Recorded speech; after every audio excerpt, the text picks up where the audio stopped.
We've all been there. That moment where you look in the mirror and realize you aren't the hero you thought you were. You're the guy who flinched. You're the one who folded when the pressure turned up. Most people think that's where the story ends. They think failure is a permanent stamp on their resume.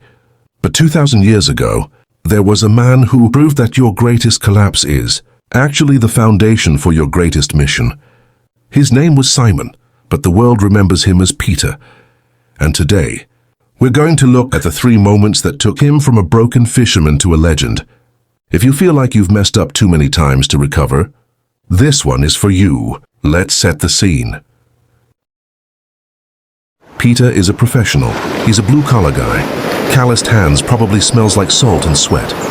He's spent his whole life on the Sea of Galilee. He knows those waters, but one morning, he's coming back to shore empty-handed. He's tired. He's frustrated, and this carpenter, Jesus, tells him to do something that makes 0 sense. Go back out. Go to the deep water. Drop the nets again. Now Peter could have been arrogant. He could have said, I'm the expert here. But he chooses a moment of radical obedience. He goes out, he drops the net, and the result is violent. The nets are literally tearing. The boats are starting to sink under the weight of the harvest. In that moment, Peter realizes he isn't just in the presence of a teacher, he's in the presence of the divine. He falls to the deck, surrounded by fish, and says, Get away from me, Lord, I'm a sinful man. The lesson: greatness doesn't start with you being perfect. It starts with you being honest about your flaws and being willing to abandon your expertise for something bigger. Jesus didn't want Peter's skills. He wanted his yes. Fast forward. The disciples are in a boat in the middle of a storm. 3 p.m, pitch black. Waves are crashing over the hull. Then they see a figure walking on the water. They're terrified. They think it's a ghost. But Peter has this wild, impulsive spark.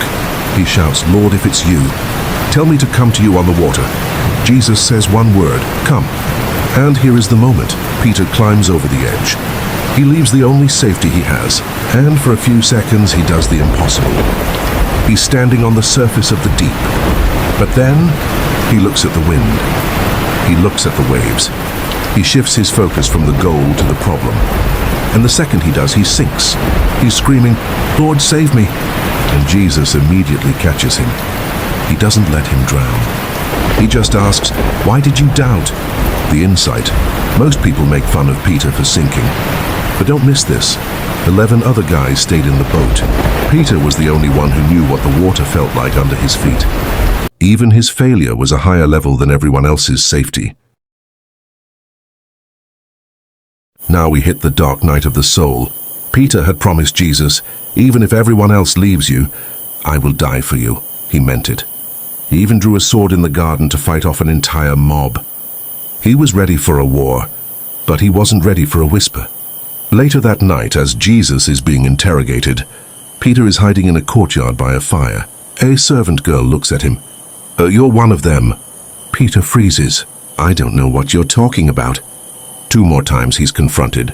2 more times he denies it. The 3rd time he's literally cursing, swearing he's never met the man. And then a rooster crows in the distance. The Bible says Jesus turned and looked directly at Peter. That look wasn't I told you so. It was I see you. Peter ran into the night and wept until his lungs hurt. He had betrayed the only person who truly knew him. He was a rock that had crumbled into sand. This is the part that changes everything. After the resurrection, Jesus doesn't go to the kings or the priests. He goes back to the beach. He finds Peter, who has gone back to his old life, thinking he's disqualified himself forever. Jesus builds a fire. He cooks breakfast. And then he pulls Peter aside. He doesn't bring up the denial. He doesn't ask for an apology. He asks, do you love me? For 3 denials, 3 restorations. Jesus was teaching Peter and us that your failure is not a funeral. It's a classroom. He tells Peter, feed my sheep. He hands the keys to the entire movement to the man who flinched. Why? Because a man who has been forgiven that much will never be arrogant again. He'll be unshakable. Peter went on to lead the church. He went on to face emperors. He eventually gave his life for the cause, refusing to back down a second time. If you're listening to this, and you feel like you've denied your potential, or you've sunk in the middle of your big moment, look at Peter. The rock wasn't built out of a man who never failed. It was built out of a man who kept getting back up. Stop mourning your mistakes and start feeding your mission. The fire is lit, the invitation is open. What are you going to do with your second chance? Hit that subscribe button if you're ready to get back in the game. I'll see you in the deep water. Peace.